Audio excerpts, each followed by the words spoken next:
If you're ready to find your path to success or take the success you're enjoying to the next level, stay tuned. Successful Living with Bill Knapik is on right now. Welcome to the show, Successful Living with Bill Knapik, and today, Successful Living with Paul Marcus, Marcus Background Investigations. That's right, we have a tremendous show for you today. We're going to talk to Paul as he is in the business of background searches. So we're going to find out about his company and so much more. Paul, welcome to the show. Thank you, Bill, for having me. Here you are, Marcus Background Investigations. Right. Let's tell people, first of all, and we're right here, many people hear the show outside of Houston, but here we are in Houston, Texas, the greater Houston area, the fourth largest city, they're saying. So let's tell people about your company. My company is a licensed investigations company, and we're located in Sugar Land, but we work all over the country. We've been in business since 2002, and we do a lot of different searches. So when we think about the scope of your work, and you are on your business card, it says LPI. That means you're a licensed private investigator. Right. There are other licensed private investigators, but the scope of each professional's work is a little different. Right. And you narrow yours down to, let's tell people, if they were to reach out to you, the things that you help them with. I can help them. And by the way, a company has to be licensed here in Texas to do background checks. I do anywhere from people locating. I do criminal history background checks, pre-employment screening. I do business searches, which brings up information about a person. Also have a great search that I do for individuals who want to find out about someone.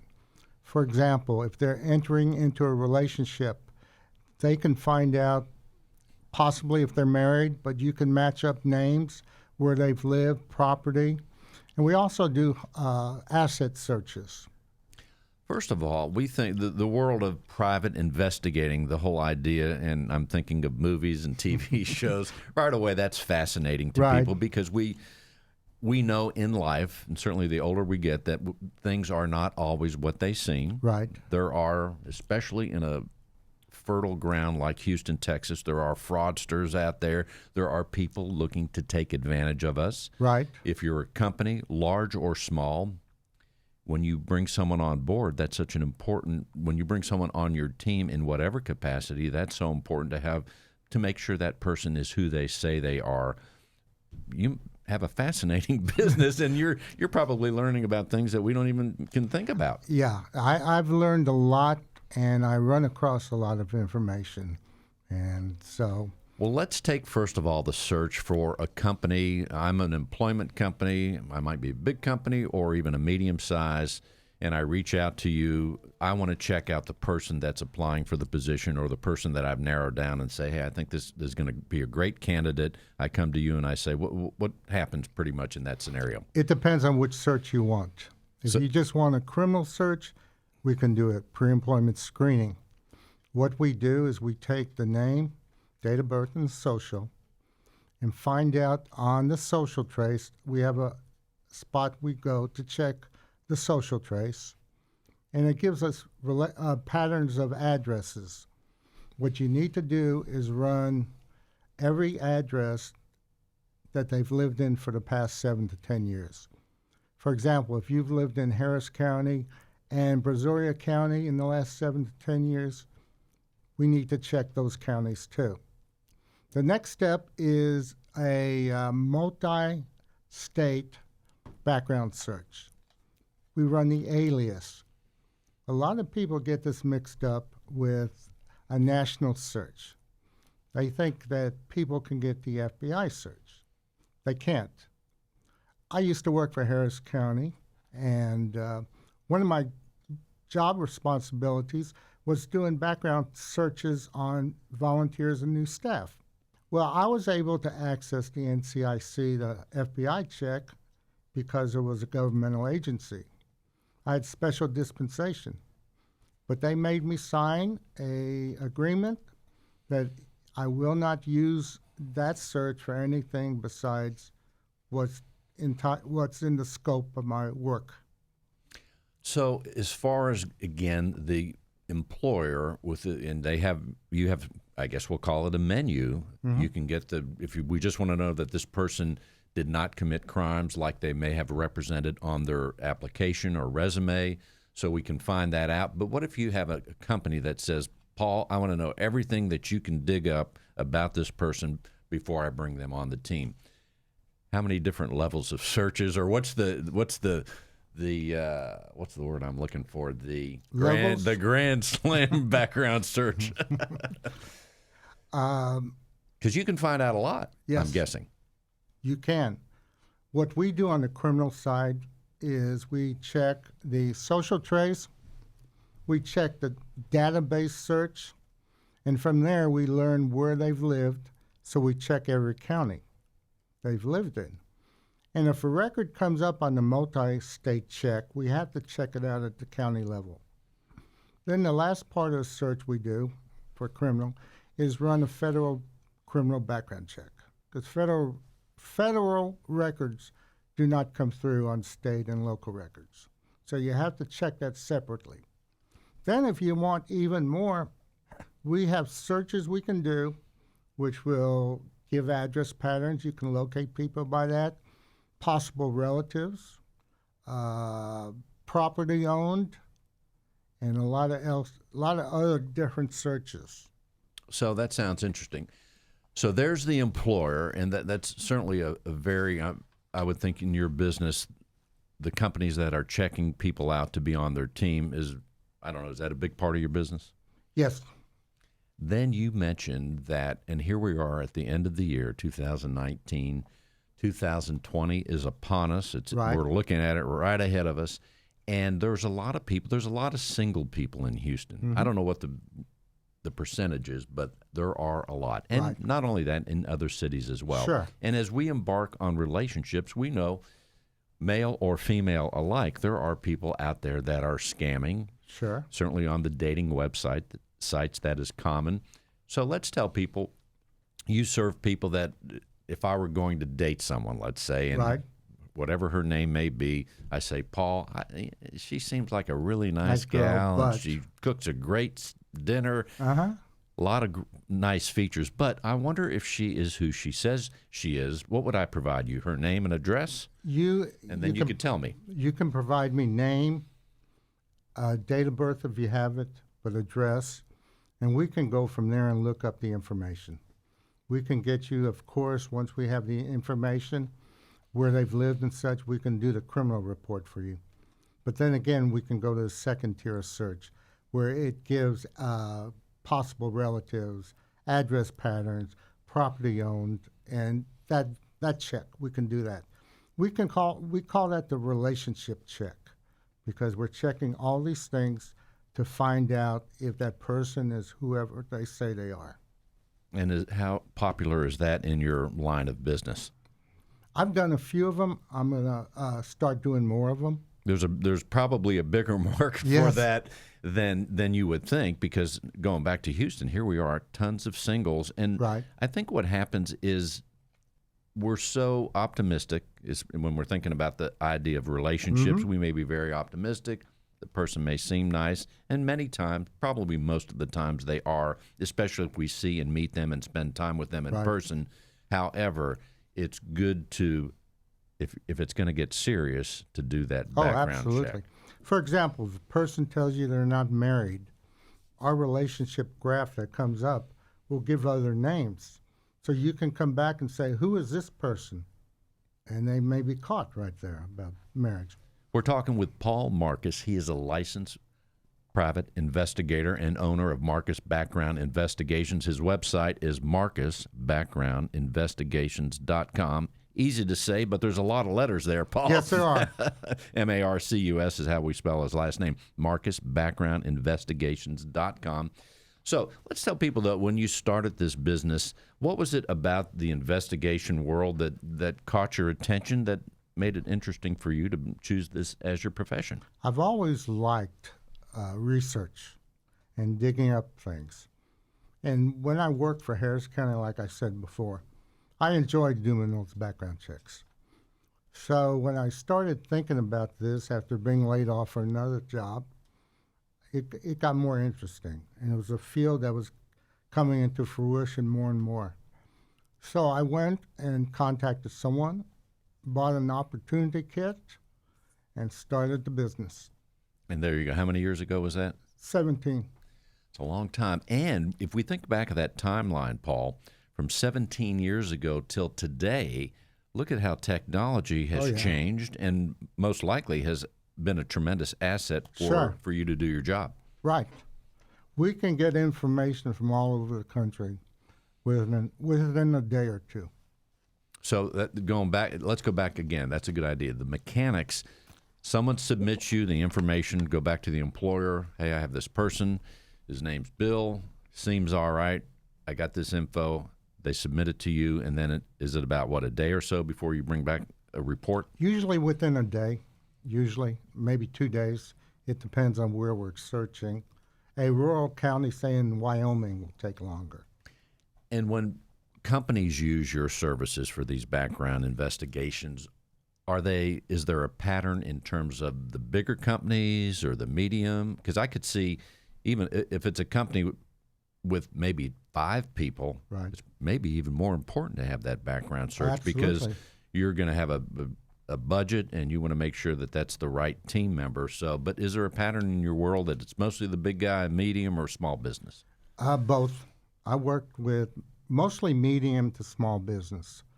And there's a lot of misinformation out there about background checks.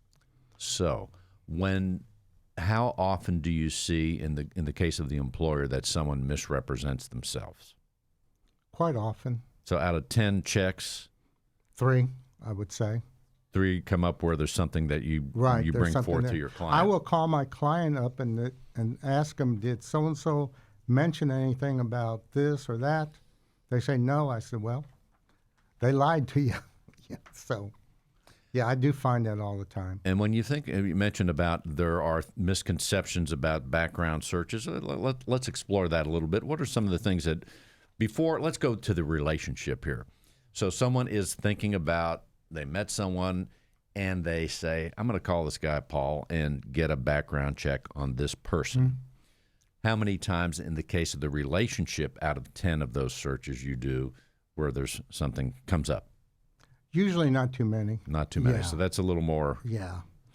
The misinformation I'm talking about is not only from companies trying to sell you background checks, but, for example, a local TV station online had an article about checking your dates out for free. Checking your what? Dates. Your dates, okay. Well, that's not possible. You can't get everything you need for free, and you can't just check Harris County or the state of Texas. You have to do more. So that's a misconception. A lot of people will run just a multi-state. They think it's enough. But what happens is they don't realize that not every jurisdiction is checked, and not equally either. So, and you may get a list of names that may have 20 names on it, especially a common name. So it's hard for the average person to go through and really find out who the person really is. I'm glad you brought that up. I was going to ask about that without mentioning any common names. There are many, but we're all thinking of them right now. But when it comes to the common name, how do you, and I guess that's probably where your expertise comes in, but how do you decipher that common name versus the other 50 that have the same name? A couple different things. Number one, on the application, it will say a middle name. So we check by middle name. Also, look at where they've lived. And if it's Joe Smith in Harris County and Joe Smith in Fort Bend County, if they've never lived in Fort Bend County, you kind of have it narrowed down. But you have to be experienced to do that. And you have to know what it is about the searches to get the right information to the people.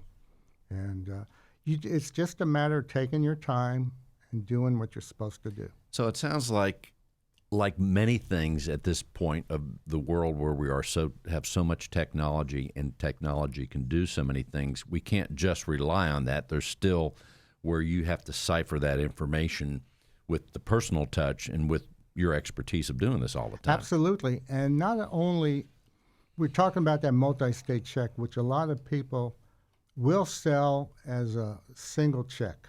They say it covers everything. Well, it doesn't. Not every jurisdiction is covered.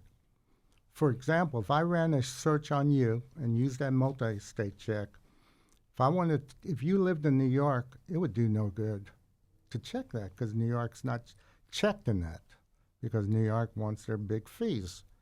People will do statewide searches too.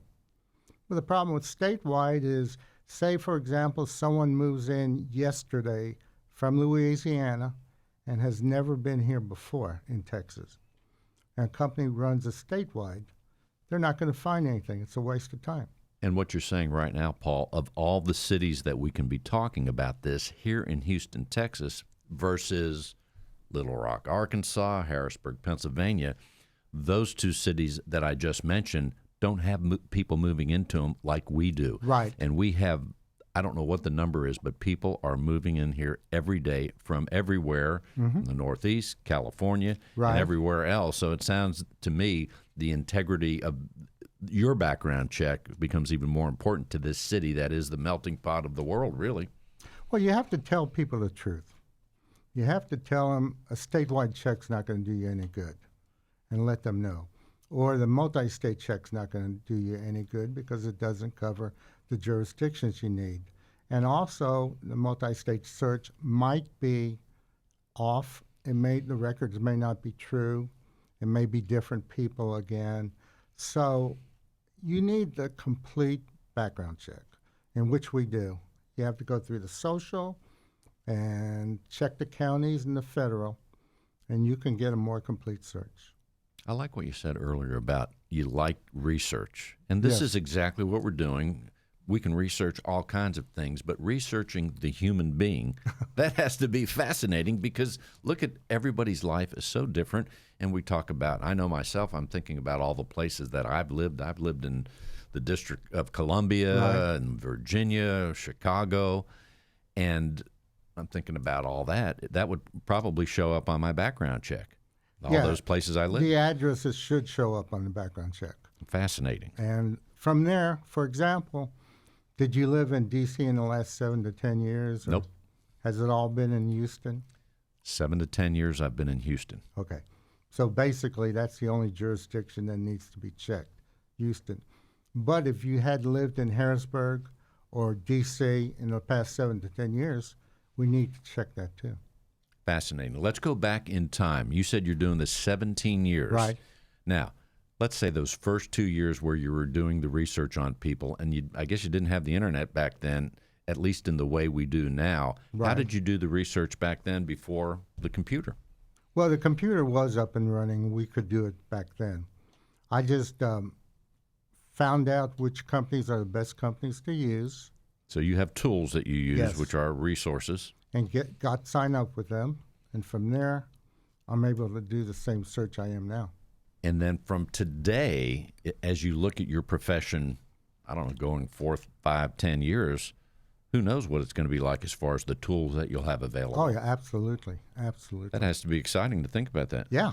Yeah, it is. You can do a lot of research. And when we talk about success on this show, whatever your profession is, you're doing something where research is an important element. Mm-hmm. You're finding research about people. But what is it that you think that has made you successful? What core principles, let's say, of success or disciplines do you have that make your work so when you hand that background search to someone, it's a result of your experience and all those things? What are the things that you're doing?